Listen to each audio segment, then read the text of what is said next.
రే సాయి, నీకు డబ్బులు అవసరం అంటే నిన్ను నమ్మి ఆ రోజు పేపర్స్ మీద సంతకం పెట్టాను రా. ఇప్పుడు వడ్డీ కట్టలేదని ఆ ఫైనాన్స్ వచ్చి నా స్కూటీ తీసుకెళ్ళిపోతాను అంటున్నాడు రా. ఏదో ఒకటి చెయ్యరా. నేను కీర్తితో బయటకు వచ్చాను రా, తర్వాత మాట్లాడదాం. నేను ఇక్కడ ఎంత ప్రాబ్లంలో ఉంటే కీర్తితో అంటావేంట్రా? నీకు డబ్బులే కదా, ఒక గంటలో ఇస్తాను, ఫోన్ పెట్టే. రే సాయి అన్న ప్లీజ్ అన్న, ఒక్క 10 నిమిషాలు అన్న. అన్నా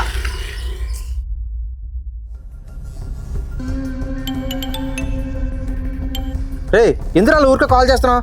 చెప్పాను కదా ఫోన్ చేస్తానని.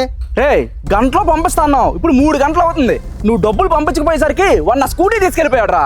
నువ్వు తొందరగా డబ్బులు తీసుకొస్తే మన ఇద్దరు వెళ్ళి నా స్కూటీ తెచ్చుకోవాలి. ఆ టైంలో నా గర్ల్ ఫ్రెండ్ నా పక్కన ఉంది కాబట్టి అలా చెప్పాను. ఇప్పటికిప్పుడు అంత డబ్బులు నాకు ఎక్కడి నుంచి వస్తారా? అలా మాట్లాడతావేంట్రా? మరి నా స్కూటీ తీసుకుందాంలే, ఒక 4 రోజులు ఆగు.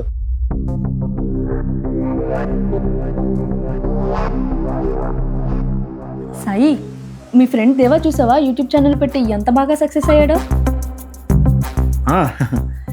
చాలా బాగా సక్సెస్ అయ్యాడు. వాడు ఇలా సక్సెస్ అవ్వడం కారణం ఎవరు అనుకుంటున్నావు?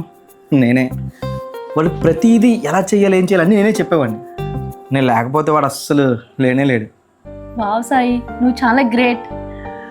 సరే సాయి, నాకు ఇంట్లో చాలా పనులు ఉన్నాయి, నేను ఇంక వెళ్తాను. Okay bye bye.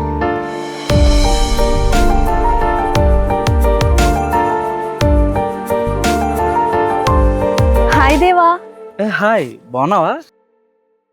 మీ సక్సెస్ వెనుక సాయి ఉండడం, దానివల్లే నువ్వు ఈ పొజిషన్లో ఉండడం నాకు చాలా హ్యాపీగా అనిపించింది దేవా. అవును, సాయి లేకపోతే నేను ఈరోజు ఇక్కడ ఉండేవాడిని కాదు. అయినా అవన్నీ ఎక్కడ మర్చిపోతాం. సరే ఏమనుకోకు, చిన్న షూట్లో ఉన్నాను.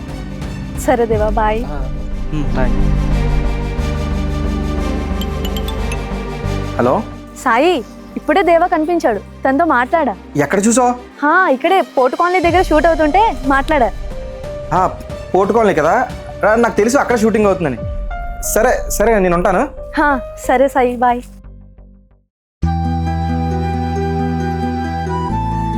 Okay action. ఒకసారి కట్. కీర్తితో నువ్వేం చెప్పావా? నాకు తెలుసురా నువ్వు వస్తావని. నేను ఈ స్థాయిలో ఉండడానికి కారణం నువ్వే అంట కదా. సరే ఉండు, చిన్న షార్ట్లో ఉన్నాను, తర్వాత మాట్లాడతాను. Okay ready. ఓకే. నువ్వు కష్టాలు ఉన్నప్పుడు నేను నీ పక్కన ఉన్నాను రా, కానీ నాకు కష్టం వచ్చినప్పుడు మాత్రం నువ్వు లేవు. అక్కడే అర్థమైంది నువ్వంటే ఏంటో. నువ్వు నాకు సాయంగా ఉండకపోయినా పర్లేదురా, కానీ క్రెడిట్ కోసం అబద్ధాలు మాత్రం ఆడకు. Okay cut. ఓకేనా? ఓకే. నువ్వేం భయపడకరా, నేను అంత ఏం చెప్పలేదులే. సరే గైస్, ప్యాకప్.